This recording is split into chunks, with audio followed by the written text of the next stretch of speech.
তো স্বাগত জানাচ্ছি বন্ধুরা তোমাদেরকে আরেকটা নতুন ভিডিওতে। তো আজকের ভিডিওতে মূলত আলোচনা করব আমরা ফিফথ সেমিস্টারে তোমরা যারা পড়াশোনা করছো বন্ধুরা, তোমরা যারা ফিফথ সেমিস্টারে পড়াশোনা করছো এবং তোমাদের যাদের জেনারেল হিস্ট্রি জিই সাবজেক্টটি আছে, অর্থাৎ এই জিই কোশ্চেন পেপারে যারা পরীক্ষা দেবে, তো তাদেরকে নিয়ে আলোচনা করছি। তো তাদের জন্য একটা তোমরা কমেন্ট করেছিলে যে শর্ট কোশ্চেনে কিছু সাজেশন তোমাদের দরকার আছে, যেগুলো কিন্তু খুবই গুরুত্বপূর্ণ ভূমিকা পালন করে পরীক্ষার জন্য বা সাপ্লি আটকানোর ক্ষেত্রে। কেননা এখানে 10 দ্বিগুণ 20 নম্বর থাকে, এখান থেকে 20 থেকে যদি তুমি 18 বা 20 পেয়ে যাও তাহলে কিন্তু সাপ্লি আটকানোর একটা বড় উপায় কিন্তু এখান থেকে বেরিয়ে যায়। তো দেখো, মন কান দিয়ে কোনো রকম খামখেয়ালিপনা না করে এই কোশ্চেনগুলো রেডি করে যাও, আশা করি কোনো রকম অসুবিধা হবে না। সব কোশ্চেনই কমন পেয়ে যাবে। লিখে রাখো যে 1000% গ্যারান্টি দিচ্ছি যে কোশ্চেনগুলো আমি তোমাদেরকে দিচ্ছি সেখান থেকে কমন পাবেই। তো কোনো রকম খামখেয়ালিপনা বা কোনো রকম অমনোযোগী না হয়ে তোমরা কোশ্চেনগুলো ভালো করে রেডি করে যাও, আশা করি কোনো রকম তোমাদের সমস্যা হবে না। আর তোমাদের এক্সটার্নাল পরীক্ষা কিন্তু জানুয়ারি মাসের, অর্থাৎ 2024 সালের জানুয়ারি মাসের 15 থেকে 20 তারিখের মধ্যে শুরু হয়ে যাবে। তো ঘাড়ের ওপরে পরীক্ষা নিঃশ্বাস ফেলছে, এমতো অবস্থায় কিন্তু একটা জোর কদম প্রস্তুতি দরকার। কেউ কোনো রকম সময় এদিক ওদিকে না কাটিয়ে ভালো করে পড়াশোনা করে যাও, আশা করি কোনো রকম সাপ্লি আসবে না। আর একবার সাপ্লি এলে কিন্তু তার সমাধান কিন্তু অনেক কঠিন। তো আশা করি কোনো রকম সাপ্লি তোমাদের আসবে না। খুব ভালো করে রেডি করে বা প্রস্তুতি নিয়ে যাও, কোনো রকম অসুবিধা হবে না। তো চ্যানেলে নতুন হয়ে থাকলে অবশ্যই চ্যানেলটিকে একবার সাবস্ক্রাইব করে রাখো, লাইক করো এবং বন্ধুদেরকে শেয়ার করে দাও, তারা যাতে এই সাজেশনটা পেতে পারে। আর অবশ্যই কী কী সাজেশন আছে একবার দেখে নাও। তো দেখো বন্ধুরা, এখানে তোমাদের প্রথম যে প্রশ্নটি আছে, এখানে দেখো 1 নম্বর প্রশ্ন, ভারতবর্ষের প্রথম সংবাদপত্র কি? খুব ভালো করে মন দেবে। এখানে প্রথম সংবাদপত্র কি, কবে এটি প্রথম প্রকাশিত হয়েছিল? কবে এটি প্রথম প্রকাশিত হয়েছিল? দ্বিতীয় প্রশ্ন দেখে নেব কি আছে। দ্বিতীয় প্রশ্ন বলছে, কোন পত্রিকা সতীদাহ প্রথা বাতিলের পক্ষে ছিল এবং কোন পত্রিকা এর বিরোধিতা, অর্থাৎ সতীদাহের বিরোধিতা করেছিল, সেটা তোমাকে বলতে বলছে।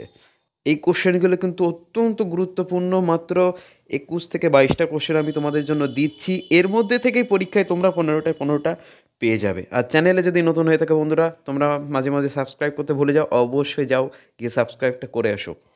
3 নম্বর প্রশ্ন দেখো, বলছে প্রথম বাংলা ভাষায় প্রকাশিত, প্রথম বাংলা ভাষায় প্রকাশিত সংবাদপত্রের নাম কি? একটু ভালো করে খেয়াল করবে কোশ্চেনগুলো। প্রথম বাংলা ভাষায় প্রকাশিত, এর সঙ্গে আছে বলছে কবে এটি প্রথম প্রকাশিত হয়েছিল। 4 নম্বর প্রশ্ন দেখো, বলছে মহাত্মা গান্ধীর কর্তৃক প্রকাশিত দুটি সাপ্তাহিক, কি বলেছে, দুটি সাপ্তাহিক পত্রিকার নাম লেখো। পরের প্রশ্ন কি আছে দেখবো একবার। বলছে 20 শতকের প্রথম ভাগ থেকে, 20 শতকের প্রথম ভাগ থেকে কোন সংবাদপত্র দৈনিক, সাপ্তাহিক ও মাসিক হিসাবে প্রকাশিত হতে শুরু করেছিল? তাহলে 3টে বলেছে এখানে, কি কি, দৈনিক, সাপ্তাহিক এবং মাসিক পত্রিকা হিসেবে 20 শতকের প্রথম ভাগে কোন কোন সংবাদপত্র প্রকাশিত হয়েছিল। পরের প্রশ্ন বলছে ঔপনিবেশিক ভারতবর্ষে দুটি গুরুত্বপূর্ণ তামিল, কি বলছে, দুটো গুরুত্বপূর্ণ তামিল ও তেলেগু সংবাদপত্রের নাম লেখো। তামিল আর তেলেগু কিন্তু আলাদা, তোমরা সবাই জানো। তো পরের প্রশ্ন দেখো, বলছে হলুদ সাংবাদিকতা, হলুদ সাংবাদিকতা বলতে কি বোঝো? এটা হলো পরের প্রশ্ন। এবার পরের প্রশ্ন দেখো, এখানে বলছে 1951 সালে প্রেস আপত্তিকর বিষয়ক আইন কি ছিল? 1951 সালের প্রেস আপত্তিকর বিষয়ক আইন কি ছিল? এরপর বলছে পরের প্রশ্ন, বলছে দেখো যে ইমাজিনস কমিউনিটি বা কল্পিত সম্প্রদায় বলতে কি বোঝো? এরপরের প্রশ্ন দেখো, বলছে 10 নম্বর প্রশ্ন, স্বাধীন ভারতবর্ষে ভারতীয় সর্বাধিক প্রচারিত দুটি সংবাদপত্রের নাম লেখো। দুটি সংবাদপত্রের নাম কিসের? না স্বাধীন ভারতবর্ষের কিন্তু। পরের প্রশ্ন দেখে নেবো আমরা। তো 11 নম্বর প্রশ্ন তোমাদের আছে, এখানে দেখো কি আছে। 11 নম্বর প্রশ্ন বলছে কৃষক প্রজা পার্টি ও ভারতের কমিউনিস্ট পার্টির মুখপাত্রগুলি কি কি? এটা কিন্তু কেটে দেওয়া, এটা তোমরা খেয়াল করবে না, খেয়াল করবে। কৃষক প্রজা পার্টি ও ভারতের কমিউনিস্ট পার্টির মুখপাত্রগুলি কী কী? পরের প্রশ্ন দেখো, বলছে কে কবে দ্য স্টেটসম্যান প্রতিষ্ঠা করেছিল? খুবই গুরুত্বপূর্ণ প্রশ্ন। তো বলছি বন্ধুরা, যারা এখনও চ্যানেলটিকে সাবস্ক্রাইব করোনি অবশ্যই সাবস্ক্রাইব করে আসো। পরের প্রশ্ন দেখো, বলছে বন্দে মাতরম ও বেঙ্গলি সম্পাদক কারা ছিলেন? এর পরের প্রশ্ন দেখো, বলছে কে কবে অমৃতবাজার পত্রিকা শুরু করেছিল? কে কবে অমৃতবাজার পত্রিকা শুরু করেছিল? এরপরে প্রশ্ন দেখো, বলছে ঔপনিবেশিক ভারতে মুসলিম লীগের দুটি মুখপত্রের নাম লেখো।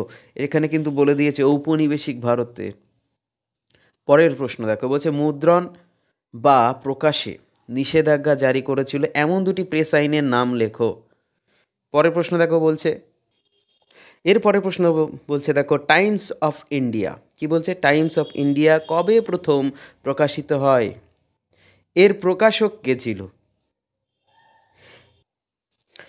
পরের প্রশ্ন দেখো, তোমাদের বলছে এখানে, বলছে দ্য হিন্দু পত্রিকা, কি বলছে, দ্য হিন্দু পত্রিকা প্রথম প্রকাশিত হয় কবে? ভারতবর্ষে কোন অংশে এটি মূলত বণ্টিত হয়? পরের প্রশ্ন দেখো, বলছে হিন্দু প্যাট্রিয়ট পত্রিকা, কি বলছে, হিন্দু প্যাট্রিয়ট কোন কোন সামাজিক বিষয়গুলি তুলে ধরেছিল? খুব গুরুত্বপূর্ণ প্রশ্ন কিন্তু এটা। আর যারা এখনও বন্ধুদেরকে শেয়ার করোনি, লাইক করোনি, অবশ্যই সেগুলো করে দাও। এখানে বলছে দেখো 20 নম্বর প্রশ্ন, বলছে বিশেষ সাংবাদিকতার কাজ কি, বা বিশেষ সাংবাদিকতা বলতে কি বোঝো? পরের প্রশ্ন অর্থাৎ লাস্ট প্রশ্ন এখানে বলছে প্রেস ইনফরমেশন ব্যুরোর কাজ কি বা ভূমিকা কি?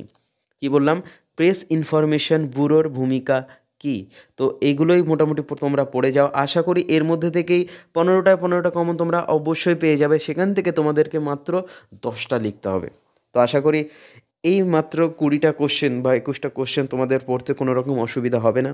তো পরের ভিডিওর জন্য অপেক্ষা করো, আর অবশ্যই চ্যানেলটিকে সাবস্ক্রাইব করে রেখে নোটিফিকেশনটা অন করে রাখো। সবাই সুস্থ থাকো, ভালো থাকো, সবাইকে পরীক্ষার জন্য বেস্ট অফ লাক।